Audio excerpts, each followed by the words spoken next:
Histórias assombrosas do Coveiro Rivaldo.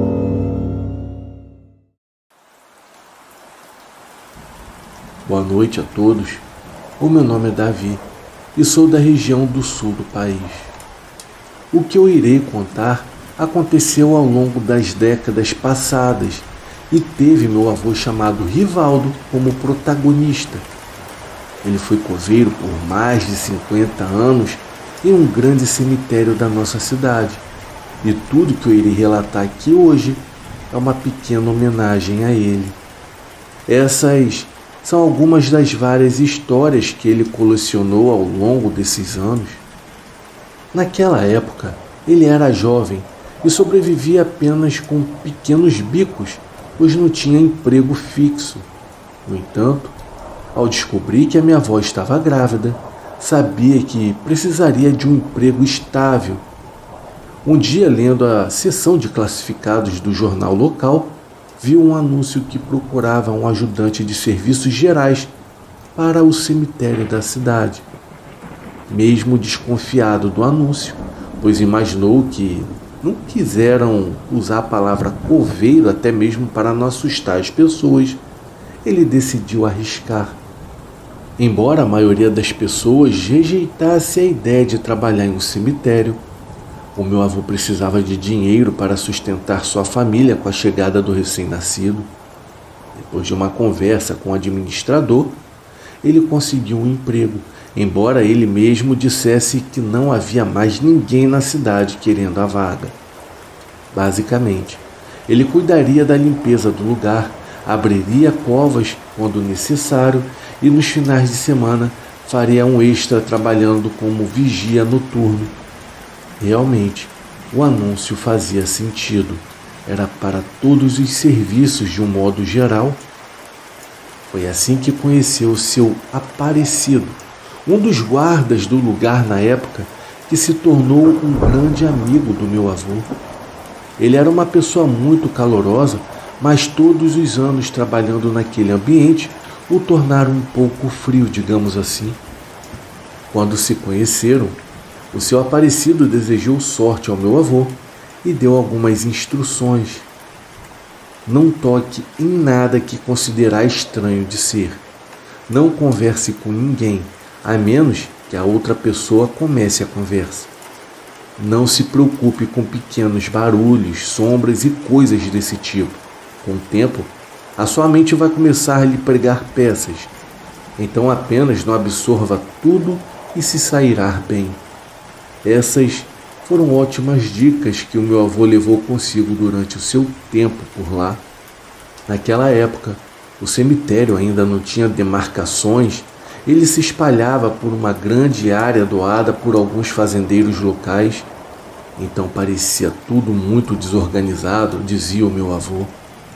Ele contou que alguns anos antes houve uma grande peste que levou muitas almas embora, fazendo com que o cemitério se tornasse muito grande. Mas com o tempo, tudo foi tomando forma. Foram muitas histórias que ele contou. Quando começou a sua jornada por lá, ele tinha apenas 22 anos de idade e eu nem sonhava em estar vivo ainda. Eu cheguei mais ou menos 17 anos depois e somente a partir dos 7 anos que eu comecei a reparar nas conversas que ele tinha com a minha avó, depois de já estar há 24 anos trabalhando naquele lugar. A primeira história que me marcou foi essa que eu irei compartilhar agora com vocês. Se não me falha a memória, era o primeiro mês dele lá naquele local. Ele fazia suas tarefas, conferia os túmulos e fazia pequenos reparos. Quando começou a ouvir um assobio do nada, ele então se virou pensando que alguém o estivesse chamando, mas não viu absolutamente nada e nem ninguém. Algum tempo depois, ouviu o som novamente, sendo que dessa vez mais perto e mais forte. Ele olhou assustado para todos os lados, mas não viu ninguém. Até que, a uns 500 metros, viu a silhueta de uma pessoa caminhando na parte mais afastada do cemitério, que é próximo ao bosque. Isso acabou chamando a sua atenção, já que ele estava fazendo alguns reparos rente à estrada, e seria impossível alguém passar por ele sem que notasse. Então ele decidiu seguir aquele tal homem. Quando conseguiu avistá-lo novamente, percebeu que ele usava um sobretudo preto e um chapéu que cobria parte da cabeça. Quando estava prestes a alcançá-lo, o assobio voltou com mais intensidade, tão forte que chegou a doer seus ouvidos e o deixou um pouco desorientado. Foi nesse momento que ele ficou assustado, pois ao abrir os olhos, o homem não se encontrava mais naquele lugar. Imediatamente, ele teve a sensação de que alguém se aproximava por detrás dele, inclusive ouvindo passos. Quando se virou, ele não viu nada. O assobio, que há pouco havia parado, ainda fazia seus ouvidos doerem. Ele olhou para todos os lados, mas não viu absolutamente ninguém. Quando estava quase se recompondo, ele avistou novamente aquele homem, sendo que dessa vez mais próximo à saída do cemitério. Sem pestanejar, ele foi em sua direção com passos largos, quase o alcançando em um daqueles corredores estreitos do cemitério. Então, ele tocou em seu ombro e disse: "Com licença, senhor." Surpreendeu-se, pois ao tocar, percebeu que apesar de corcunda, o homem era alto e um pouco mais velho. No entanto, ele apenas o ignorou e ao passar pelos portões do cemitério, as suas roupas simplesmente caíram ao chão, como se nunca houvesse alguém ali. O meu avô na mesma hora ficou sem entender nada, olhando assustado para todos os lados. A minha avó dizia que ele ficou umas 2 semanas em silêncio, sem dizer uma palavra sequer. Essa é uma das mais leves que tenho, pois daqui em diante as coisas ficarão piores. Então, eu irei entender se você não quiser mais ouvir o relato, principalmente quando eu contar sobre a do anjo. Retornando aos relatos, o meu avô já estava há muitos anos naquele lugar e foi amadurecendo com o tempo.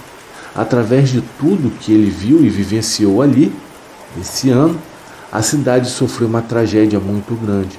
Um ônibus escolar ficou desgovernado e caiu uma ribanceira, infelizmente tirando a vida de 12 crianças das 32 que estavam nele. Aqueles foram tempos difíceis para o meu avô. O cemitério nunca esteve tão cheio. Parentes e amigos das crianças encheram o lugar para prestar as suas últimas homenagens. Aproximadamente uns 2 meses depois do tal desastre, ele conta que estava sentado em uma mesa de onde conseguiu observar quase todo o cemitério. Era uma noite fria, com uma leve brisa que embaçava a vidraça, atrapalhando a visão. Enquanto isso, ele tomava o seu café. Foi quando ele começou a ouvir leves batidas que foram ficando mais fortes até que não dava mais para ignorá-las. Ele pegou a lanterna, vestiu sua blusa e saiu da sala de observação. Quando bateu a porta, o barulho simplesmente parou. Ele andou pelos corredores e olhou por detrás dos mausoléus, mas não encontrou ninguém. Depois de uns 20 minutos de busca, o som parecido com risadas despertou a sua atenção. Ele disse que foi tão intenso que os seus pelos se arrepiaram. Aproximando-se então do local, viu uma bola de futebol rolar em um dos túmulos indo em sua direção. Naquele mesmo momento, o seu coração quase parou, e quando ele voltou à sala, viu a vidraça marcada com pequenas mãos, como se crianças tivessem tocado o vidro por dentro. Foi quando o anjo do cemitério entrou na história. Naquele mesmo mês, o prefeito da cidade fez uma pequena homenagem para as crianças que haviam partido. Ele tinha encomendado um grande anjo feito por um escultor da capital que esculpiu com suas próprias mãos. O anjo foi colocado na quadra dos túmulos das crianças, com a intenção de que sempre houvesse alguém que os vigiasse. Nesse período, O cemitério já era muito grande. Foi quando meu avô teve a primeira experiência com tal anjo que anos mais tarde pôde presenciar com seus próprios olhos como sendo verdade. Mas deixarei para contar a minha história no final. Voltando ao meu avô, ele já estava familiarizado com todos os monumentos, estátuas e mausoléus. Sabia cada corredor e quadra daquele local de ponta a ponta. E foi em uma dessas expressões de rotina, passando pela quadra das crianças, que ele descreveu como um bloqueio temporário. Conforme se aproximava da quadra, ele orava baixinho para que os seus olhos estivessem enganando, mas infelizmente, para sua tristeza, a grande estátua do anjo não estava em seu lugar. Ele olhou para todas as direções e não acreditou no que estava acontecendo. Ele permaneceu ali em silêncio por alguns minutos, pensando em todas as possibilidades, e a mais viável foi que a tinham roubado na noite anterior e ele não tivesse dado falta até aquele momento. Depois de muito refletir, não viu outra opção a não ser informar o administrador. Depois de contar sua versão dos fatos, o administrador chamou mais 2 coveiros para acompanhá-lo. Após andarem pelos longos corredores, chegaram até o local da estátua e logo voltaram dizendo para o meu avô que a piada não tinha tido graça nenhuma.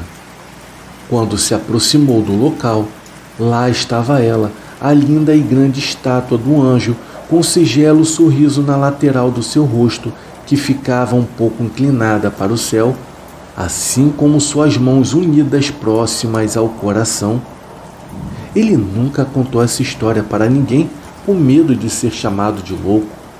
Essa história foi contada somente a mim, pois um dia, passando pela mesma situação novamente, resolveu procurá-la por todo o cemitério e a estátua não estava à vista.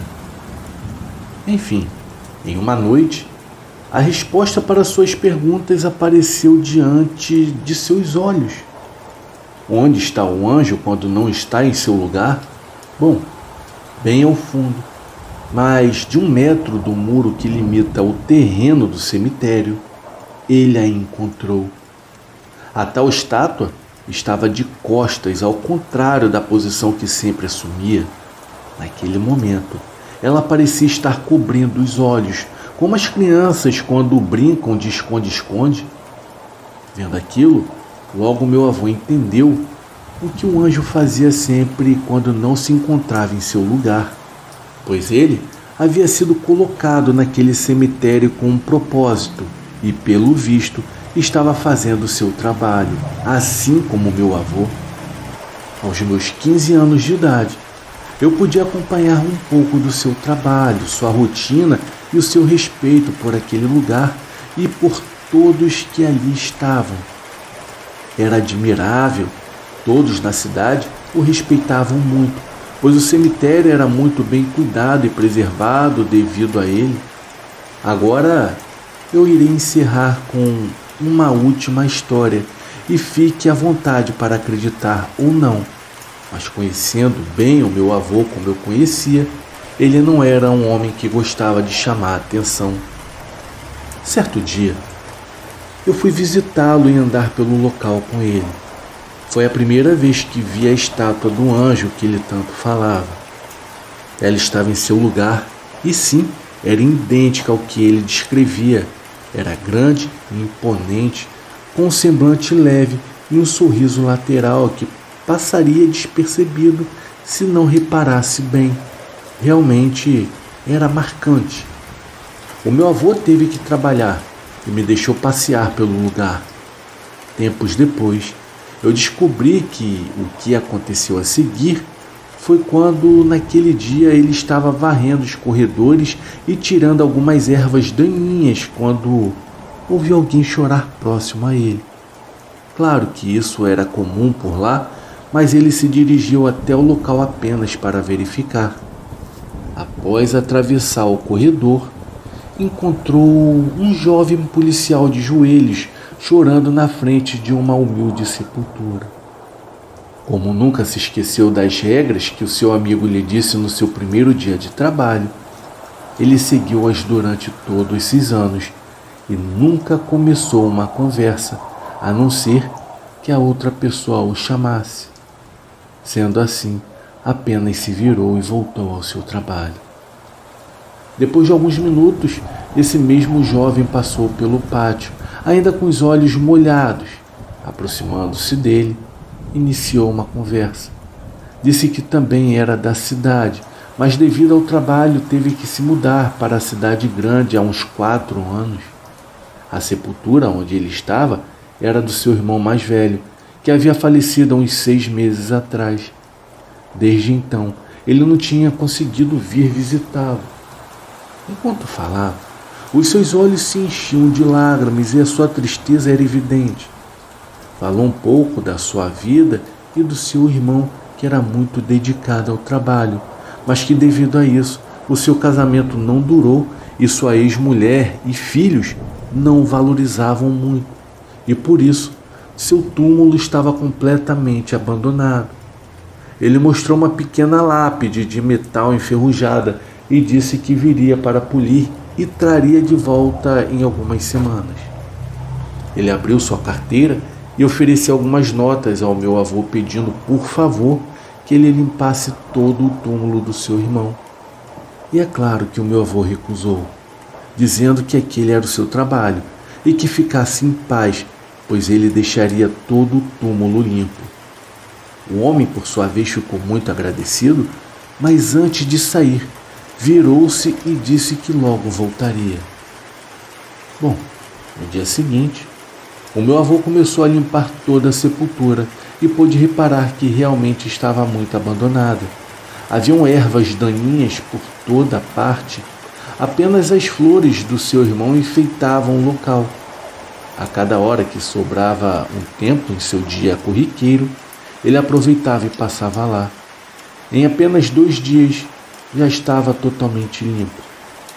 Eram por volta das 8 horas da noite, quando meu avô voltou para lá para o seu turno da noite.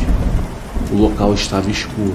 Ele estava verificando todas as correntes dos portões quando que, de repente, viu uma silhueta passando correndo pelo pátio. Imediatamente entrou em sua sala e pegou uma barra de ferro que deixava lá caso precisasse se defender. Enquanto atravessava o pátio principal, indo em direção aos corredores, sentiu um golpe nas suas costas que o derrubou no chão. A luz era fraca onde estava, mas conseguiu ver seus agressores, que o ameaçaram com uma faca caso ele se aproximasse da barra de ferro novamente. Ele percebeu que eram jovens e estavam encapuzados. O meu avô não era mais nenhum menino naquela época e sabia que levaria a pior caso desobedecesse. Enquanto se preparava para se levantar, uma voz grossa e ríspida ao mesmo tempo ordenou para que eles soltassem as facas e levantassem as mãos. Quando olhou para trás, viu um policial com a sua arma em mãos, apontando para aqueles bandidos que na mesma hora saíram correndo apavorados, indo em direção aos portões. O policial se aproximou e estendeu a mão para ajudá-lo a se levantar. Na mesma hora, ele agradeceu por ter salvo a sua vida e ficou surpreso quando o policial respondeu: "Imagina, eu que agradeço." Achou que poderia ter sido a pancada e relevou a situação. E naquele momento, o policial disse que não teria com que se preocupar, pois logo os prenderiam. E em seguida sorriu e foi descendo indo em direção ao corredor principal, se afastando através do escuro. O meu avô sentiu algo escorrer em seu rosto e viu que um pouco de sangue saía da sua cabeça. Ele foi em direção à torneira para lavar e rapidamente se dirigiu para o corredor de entrada para abrir o portão para o policial, mas não o encontrou mais. Na manhã seguinte, enquanto lia o jornal, tinha uma nota informando que os jovens foram presos tentando invadir uma loja mais próxima da cidade. Ele logo se lembrou do tal policial que havia salvo a sua vida. Uma semana depois, O jovem policial voltou com a lápide do seu irmão e, bem animado, agradeceu por ter limpado todo o túmulo e, conforme caminhavam até a sepultura, o meu avô lhe contou o que havia acontecido com ele. O policial ficou feliz em saber que tudo tinha acabado bem e que ele estava a salvo. Logo em seguida, tirou a lápide de uma enorme bolsa e, com um semblante orgulhoso, ele apontou para a foto toda feita em bronze, dizendo: "Esse é o meu irmão. Ele também era um policial. Quando meu avô viu o homem na fotografia, o reconheceu na mesma hora. O irmão mais velho daquele jovem era o mesmo policial que dias antes havia salvado a sua vida." Ele até tentou esconder o espanto que sentiu naquele momento e resolveu não dizer nada ao jovem para não assustá-lo. Apenas fez sua vontade e colocou a lápide em seu túmulo. Embora não tivesse conhecido aquele homem em vida, depois de tudo o que aconteceu, ele o considerava como um membro de nossa família e o visitava quase todos os dias. Só mais adiante pude entender por que ele o agradeceu na noite. Essa foi uma das últimas histórias que ouvi do meu avô em vida. É claro que eu sei de muitas outras que ele contou apenas para minha avó, pois tinha medo de me assustar na época. Mas deixo para uma próxima vez, claro caso queiram ouvir. O meu avô, ele descansa em um lindo mausoléu que a cidade fez para ele no mesmo lugar onde lhe dedicou toda a sua vida. Eu vou visitá-lo sempre que posso. Afinal, eu sempre gostei muito de estar com ele e mesmo após sua partida, nunca deixo de mantê-lo a par de tudo. Mas vocês devem estar se perguntando sobre o anjo, né? E como eu sabia que meu avô dizia a verdade, pois bem, 2 meses depois dele ser enterrado, eu fui visitá-lo. Já era final de tarde e não havia ninguém por lá. Conforme eu me aproximava do local onde estava enterrado, eu me deparei com a estátua do anjo em cima do seu mausoléu. Ele nunca esteve lá antes e nunca mais depois disso. Nesse dia, por diversas razões, a sua expressão não era a mesma que eu vi quando era garoto e passei longos dias conversando com ela. Estava diferente. Quero dizer, continuava linda e imponente, mas o seu semblante era de tristeza. Não tinha mais o seu sorriso lateral e sua cabeça não estava inclinada para cima, e sim em direção ao túmulo do meu avô. Ali eu senti uma enorme paz, pois eu soube na mesma hora que ele sempre estaria bem protegido por tudo que fez em vida e também pelo que representava após sua morte. Obrigado a você que ficou até o final. Espero que tenha gostado do relato, assim como eu gostei. Então, se puder, não esqueça de deixar o like e compartilhar esse vídeo para que essa história chegue ao maior número de pessoas possível. Por hoje é só, e até o próximo vídeo.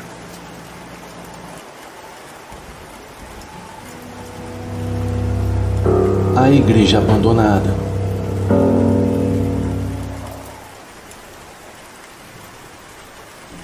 Olá pessoal, o meu nome é Pedro. Eu moro em Minas Gerais, mas eu sou nascido e criado em Goiás. Esse relato aqui é de uns anos atrás, quando ainda morava na minha cidadezinha lá em Minas. A minha cidade é bem pequena, mas super religiosa. Sempre tinha uma igreja onde rolavam festas e eventos.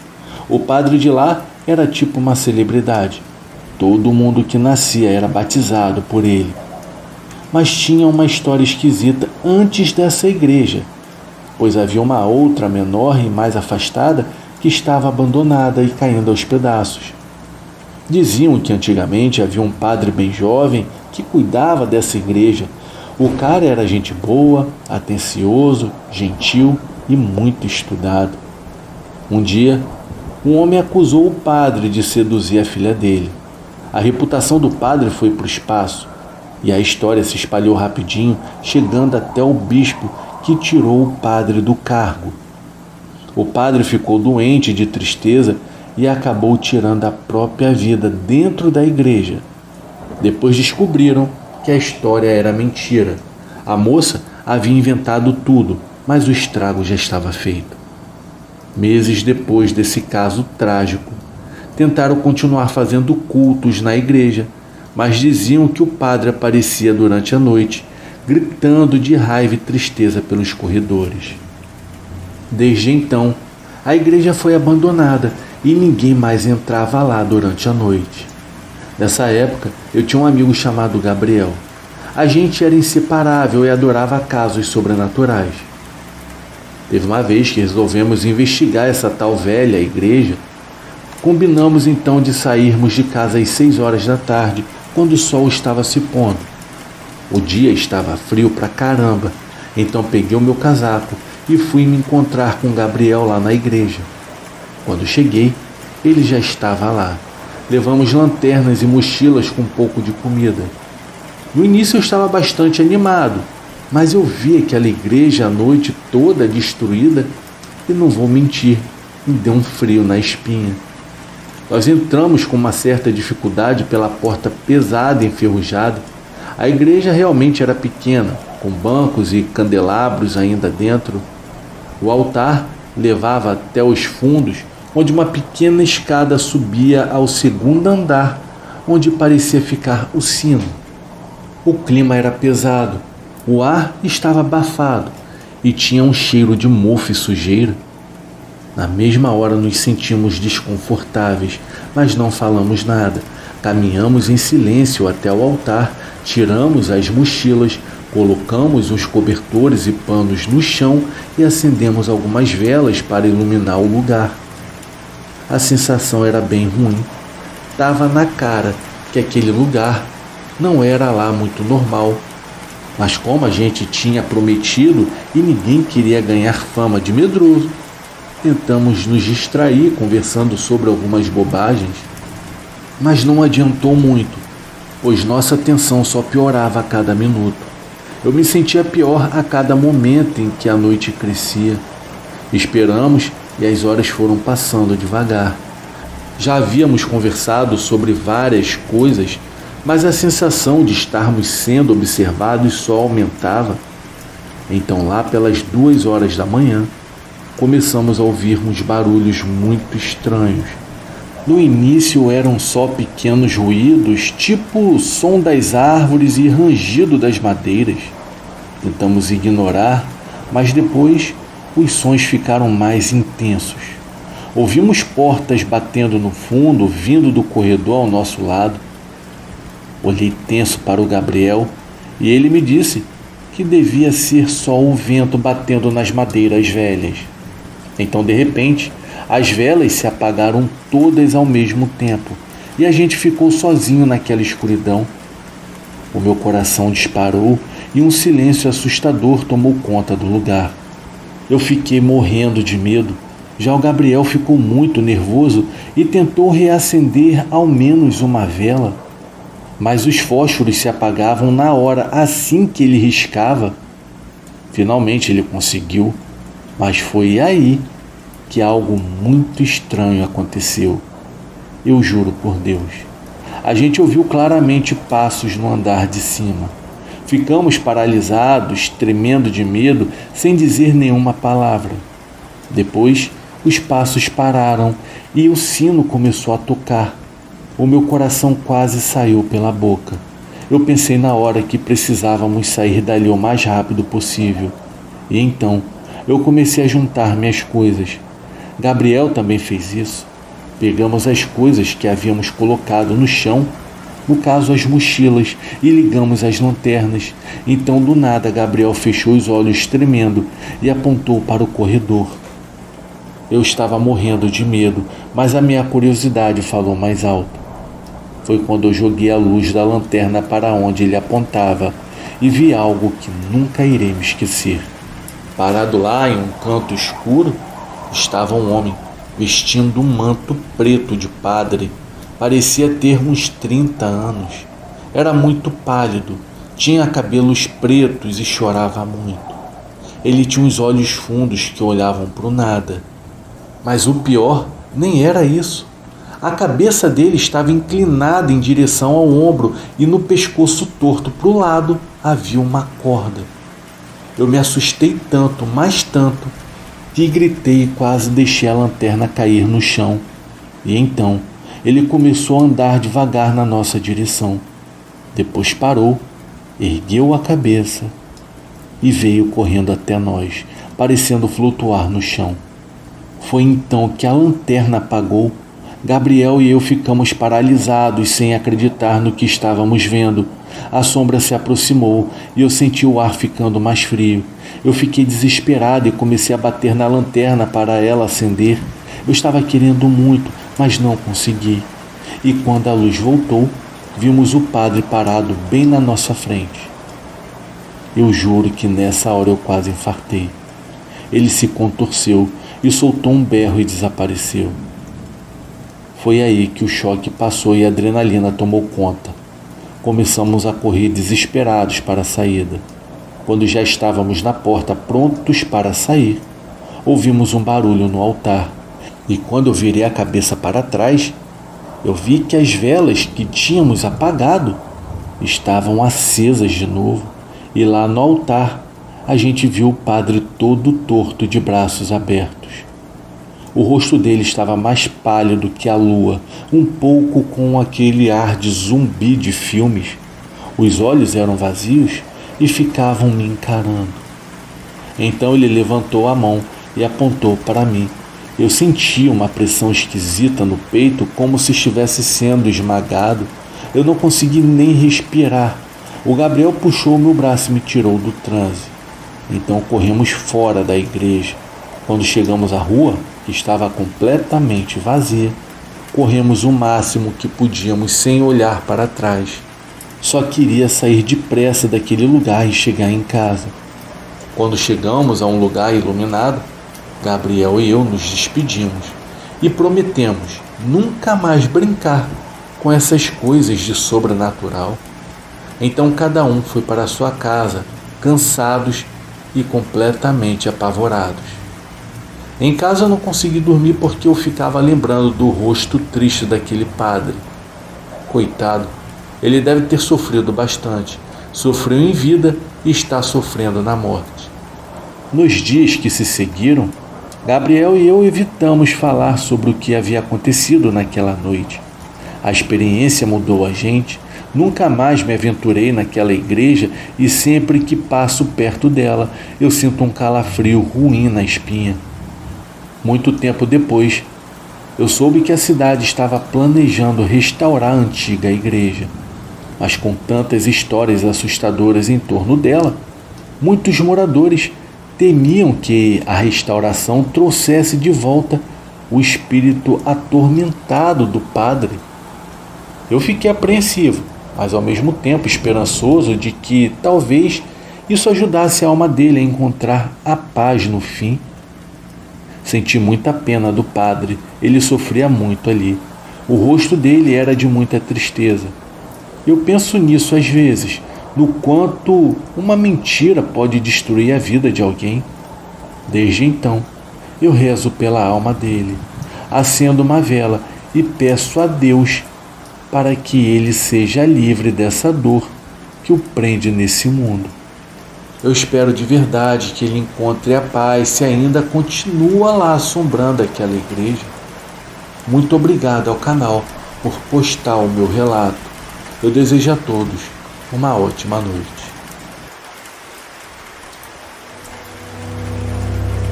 Sombras do passado.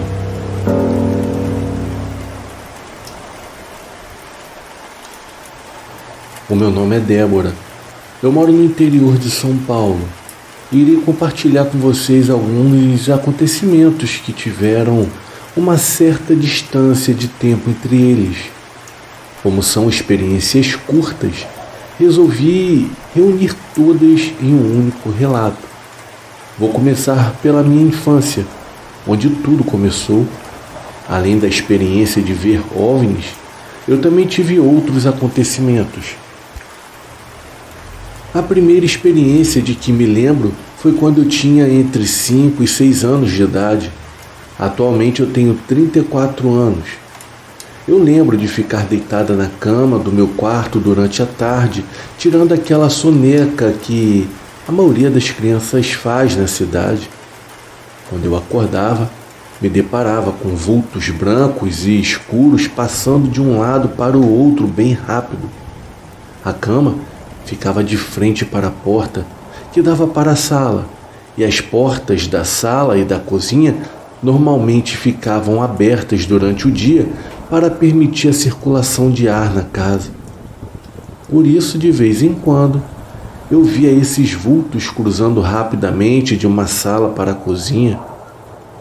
O segundo acontecimento de que eu me lembro foi o dos OVNIs no pasto, que eu já contei aqui no canal num vídeo intitulado Os OVNIs da Várzea Escura.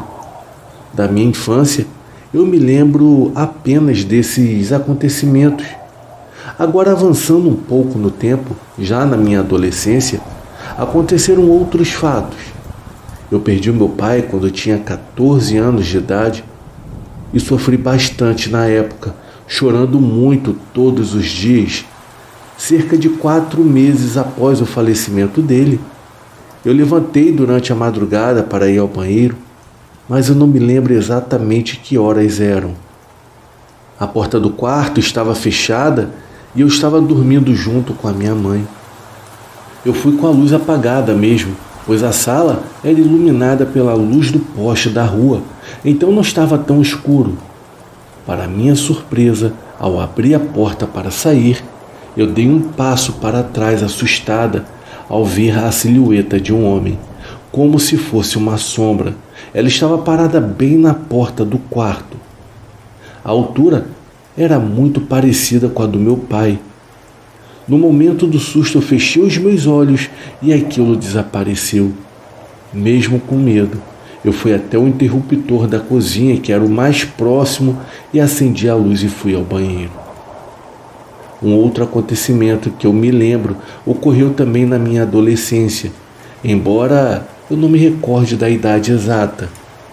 Um copo que eu tinha deixado vazio na guia da janela rodopiou e voltou ao normal enquanto eu conversava com a minha mãe. Olhei para ele no exato momento em que isso aconteceu, mas preferi fingir que eu não tinha visto nada, até mesmo para não assustá-la. O último acontecimento que eu irei relatar aqui também ocorreu na minha adolescência. Eu gostava muito de ficar no meu quarto, dançando no escuro com a porta fechada e o som alto. Nesse dia, eu estava descalça, pulando e dançando ao som de uma música da qual já nem me lembro mais, provavelmente um pop. Foi quando que, do nada, eu senti uma presença estranha e uma sensação muito ruim. Imediatamente corri do quarto, abrindo a porta e acendendo a luz ao mesmo tempo. A minha mãe, que estava sentada na sala ao lado, me disse que ouviu como se houvesse mais uma pessoa no quarto dançando comigo. Bom, eu já escrevi bastante, mas na verdade é que eu ainda tenho muitos outros acontecimentos sobrenaturais para contar. Qualquer dia mando mais relatos, até mesmo para não deixar este muito extenso. Agradeço a oportunidade de poder compartilhar as minhas experiências aqui no canal. Um beijo e obrigada, e até a próxima.